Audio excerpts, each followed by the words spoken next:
Aussie athlete. Hello. Hello. We're here in Thailand. I'm here with my friend Anne, and we thought it'd be cool to share some of our experiences with you about traveling as fruitarians or raw vegans or 80-10-10 raw vegans, whatever you want to call it. Yeah. A lot of people seem to get caught up on just traveling. They just find it hard to find quality fruit or find enough fruit or finding ripe fruit, things like this, and they end up going out to cooked vegan restaurants and just saying I tried but it was too hard. So I'm just curious what Anne's experiences are, and I'd love to share some of my experiences. Yeah, let's have a nice conversation about this. I'm excited. Sounds good. Yeah. So what do you want to share about your travel experiences, Anne? It's been great. I've been traveling for about 8 months now, and it's been so easy. It's not more complicated for me than when I lived in a kitchen or in a home where I could stock up on fruit. But yeah, I was thinking, what are some of the challenges that could be? We could talk about some of the challenges. Have you had some challenges? Challenges. I mean, sure, things go wrong all the time. Sometimes I go to the market and there's amazing mangoes because they're in peak season and they're super ripe and they're super cheap. Yeah. And then I come back the next day expecting the same thing, and they're all unripe. They're green mangoes, they're hard, so if you come in with expectations of getting something specific, it's going to be rare that you're going to get that every time. So Yeah. I find it makes my life a lot easier not having expectations and just being very flexible and accepting the seasonal nature of food, and that it changes all the time. The market is unique. Every day of the market, it's always different and unique every time I go. So I never know what I'm going to get when I go there. And I'm happy if I just come home with the best food that I could find in the market. Yeah. And that's always raw fruits and vegetables.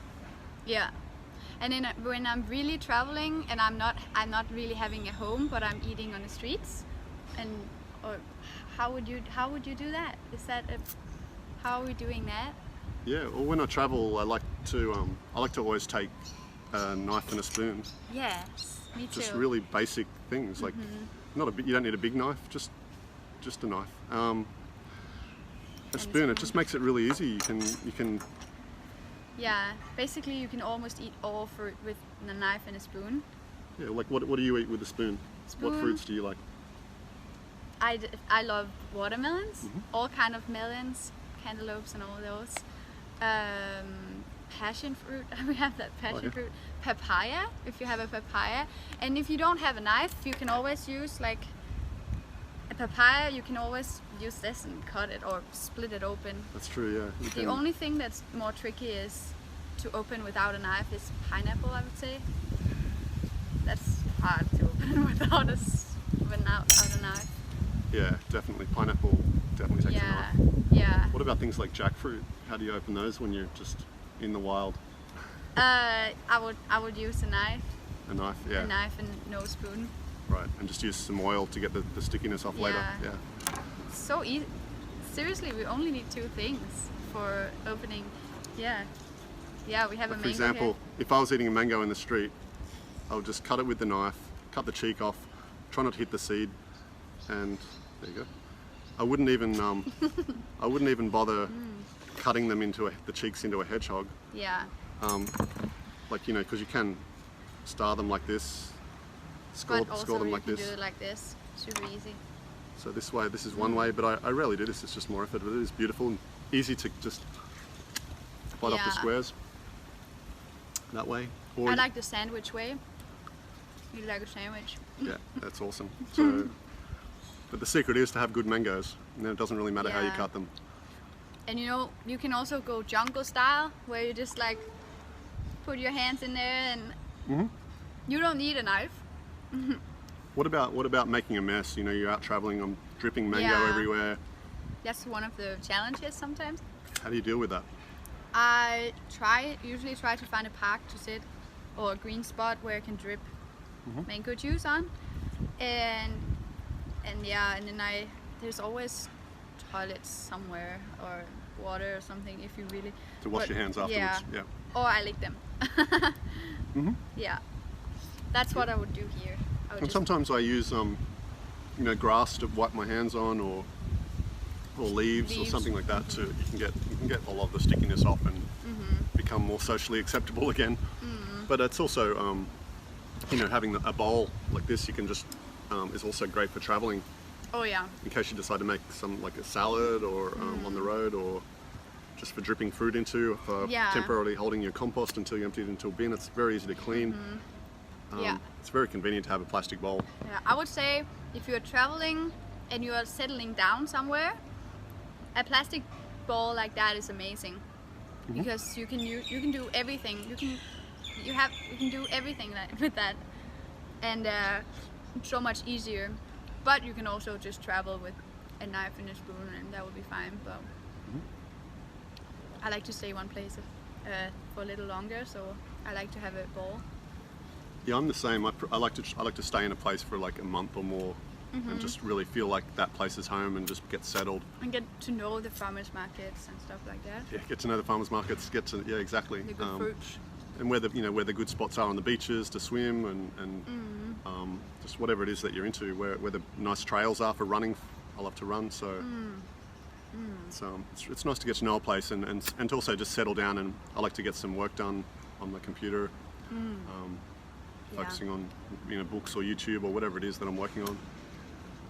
And I'm more productive when I'm settled, because when I'm traveling around a lot, it's difficult to get things done because everything's changing all the time. Yeah. It's really amazing. Do you have any other tips for traveling as a fruitarian? What about on airplanes? Oh, I actually fast. I like to fast, but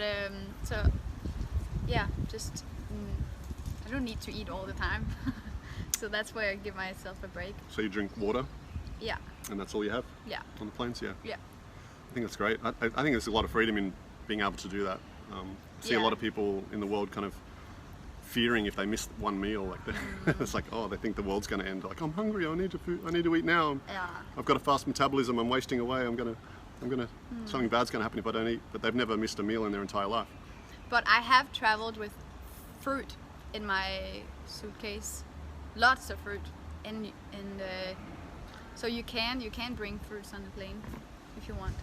Some planes don't allow it, but yeah, really only Air Asia, I find, is one of the only airlines I've found where they actually explicitly have a rule that says that you can't bring any outside food onto the plane to eat. Yeah. You can bring it onto the plane, but you're not allowed to eat it on the plane. So I usually, in that scenario, I'll take food with me. I mean, you can cheat the system and just sneakily eat food on the plane, but I'd rather not do that. Yeah. I'd rather respect that they have that law in place, and just bring the fruit with me, eat it at the gates before I get on the plane. Yeah. And then a plane ride is not going to be more than 10 hours or something. Almost anywhere you're flying in the world, it's going to be less than that. So it's not a long time to go without food and just drink water, like Anne was suggesting. And then when I get off the plane, I've already got fruit in my bag ready to eat. So there's no pressure when I get to the other end. And you can't always bring fruit into other countries. I know Australia and America, like especially Hawaii, they won't let you bring fruit in through customs and immigration. Yeah. But some countries like Thailand and a lot of Europe, they're totally happy for you to bring fruit in. Yeah. But if you go to a country where you're not allowed to do that, then when you get off the plane, don't forget that you can still eat then before you go through customs and immigration. So you can bring enough food for you to have a meal when you get off the plane, to take the pressure off trying to find fruit in a new location when you're arriving somewhere you've never been before and you don't know where you're going to find fruit. Yeah. It's really good. Yeah. Yeah. Have you ever found yourself in a situation where you couldn't find fruit to eat as a fruitarian, like when traveling anywhere in the world? No. Which countries have you traveled to as a fruitarian? I've been to France. I've been to Germany. Been to Denmark, of course. Many places in Denmark. The US, Hawaii, and now Thailand. And I haven't had problems with finding fruit. Where would be the hardest place out of all the places you've been, do you think, to find fruit? Is there anywhere that was difficult? No. What about, was there anywhere that you weren't satisfied with the fruit? Like maybe like low quality fruit or? Well, in Denmark in the winter, that's a different topic, eating fruit there, of course. So if you're traveling to a colder climate, of course it's harder to find good quality fruit and fruit that's satisfy you and is the best. But you can still find it in Denmark. They have fruit in all grocery stores. You can find nice oranges, you can find bananas everywhere, in the dates and stuff like that. What that's about you? I mean, just like I'm from Australia, and Yeah. there's just in the certain times during winter where it's not that cold a winter where I live, but there'll be a few weeks of the year where I might predominantly have oranges and bananas, and maybe even like kind of depend on dates a little bit for extra calories if the bananas aren't ripe properly, or but life gets a little bit boring maybe for a few weeks, but that's just makes the rest of the year so exciting. And I'm totally satisfied with that time of the year, because it's just part of nature, like the seasons work, and sometimes every fruit isn't available to you all at the same time, and sometimes you have to like eat really simply, and I really enjoy that. If I'm getting good quality fruit, then that's really enjoyable. Sometimes in Australia I don't have awesome quality fruit all the time. Like I might be depending on bananas and oranges that aren't so awesome, and that's a bit more challenging, but knowing that you can get through that is really empowering, and it's really not that bad. If that's the worst that it gets, then makes the rest of the traveling anywhere like super easy. I found it really difficult to travel as a cooked vegan, actually, before I went raw vegan. Because you're trying to find vegan food and vegan restaurants, and you have to walk so far for that vegan restaurant. There's fruit everywhere. Yeah, like when I went to Tokyo, for example, I couldn't speak the language and I couldn't read the language, so I would go into a restaurant and I couldn't say, are they egg noodles or rice noodles, like to ask whether they're vegan or not. So I'd just walk out of there with no food because I didn't know how to ask the questions to see whether it was vegan or not. But it's so easy. Every country has fruits and vegetables just in a general store, or just and you know anywhere. what it is. you know exactly what it is. You can see the so quality. easy. You know whether you've got good quality or not almost straight away. So fruit, like there's so many different varieties of fruit and different types of fruit. Something else maybe we could talk. I was just thinking about